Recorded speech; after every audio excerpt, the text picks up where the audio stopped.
আল্লাহু আকবার। আল্লাহর শব্দ, আল্লাহ নির্বাচিত শব্দ, আল্লাহ নিজের ওয়াজ শিখিয়ে দিয়েছেন। এই শব্দের রহস্য আপনি চিন্তা করেন। আমরা তো আল্লাহর কাছে ভুল দোয়া করি অনেক সময়। যুবকরা আমার কাছে চিঠি লেখে বা ওই যে কাগজ পাঠায়, প্রশ্ন লেখে, চিঠিগুলো লেখে, হুজুর একটা মেয়েকে পছন্দ হয়েছে, এখন করেই পাওয়া দোয়া করা যাবে কিনা, অনেক পোলাপান এটা জানতে চায় যে আমি হারাম রিলেশন করবো না, আমি দোয়া করবো আল্লাহ আমি এটাই চাই, এই দোয়া করা জায়েজ আছে।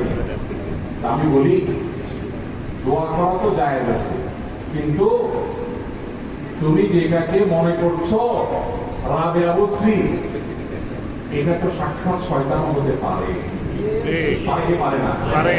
তুমি পানিতে নামার আগ পর্যন্ত বুঝবা না কতদূর ভিজতেছে। অবিবাহিত পোলাপানের চোখে সবই ভালো লাগে, তার বেশিরভাগ ক্ষেত্রে ভালো মন্দ নিরূপণ করবার ক্ষমতা থাকে না। সবচেয়ে বড় কথা হলো অদৃশ্যের ইলম, অজানার ইলম শুধু কার আছে? আল্লাহর আছে। এই জন্য নির্দিষ্ট কোন ব্যক্তির জন্য দোয়া না করে দোয়া করতে হয় কিসের জন্য? আল্লাহ আমি তোমার কাছে এমন জীবন সঙ্গী চাই, এমন জীবন সঙ্গিনী চাই যাকে দেখে আমার অন্তর জুড়িয়ে যাবে, আমার অন্তর চক্ষু শীতল হয়ে যাবে, এরকম জীবন সঙ্গী চাই। সেটা কি আমি যেটাকে পছন্দ করছি এটা দিয়ে দিবা নাকি আরেকটা দিয়ে, ওটা তোমার ব্যাপার, আমার দরকার সেটা।